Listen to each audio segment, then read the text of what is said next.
The grand jury's announcement that Officer Darren Wilson would not be indicted for the killing of unarmed teen Michael Brown set off new protests in Ferguson, Missouri Monday night as violence erupted across the city. Police say at least 12 buildings were set on fire in various parts of St. Louis, some of which were completely destroyed. Officers arrested 29 people and widespread looting was reported throughout the area. Overnight, the St. Louis Post-Dispatch reported area hospitals treated at least 13 people for injuries related to the protests, along with 2 people shot. Police say an officer in nearby University City was shot in the arm, but did not confirm if it was related to the protests. Multiple vehicles were also set ablaze, and the Ferguson Police Department reported heavy automatic gunfire. During an overnight press conference, police indicated the consistent gunfire kept them from leaving officers at some road blockades and delayed firefighters' responses to the blazes set during the chaos. KSHB's feed shows while some officers carried what looked like non-lethal weapons,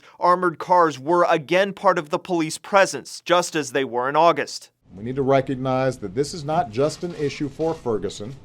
This is an issue for America. Shortly after 10 p.m. Eastern Time, President Obama addressed the nation, calling for calm on all sides. But it was the juxtaposition in split screens like this one on CNN during Obama's address that caught more attention than his remarks. Just after the no indictment decision came down, the family of Michael Brown asked for peace in St. Louis and said, "We are profoundly disappointed that the killer of our child will not face the consequence of his actions." Unlike during August's protests, media helicopters were allowed overhead Monday, and they captured the spread of police-dispersed tear gas after protesters tried overturning a police car. While St. Louis County Police insisted officers were using smoke, not tear gas, they later clarified officers did fire tear gas. And while police say officers used smoke first, timelines show tear gas was deployed roughly around the time of the department's initial denial. The grand jury's decision also sparked demonstrations nationwide, with hundreds gathering outside the White House in Washington, D.C.,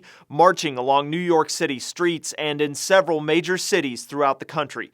For Newsy, I'm Cliff Judy.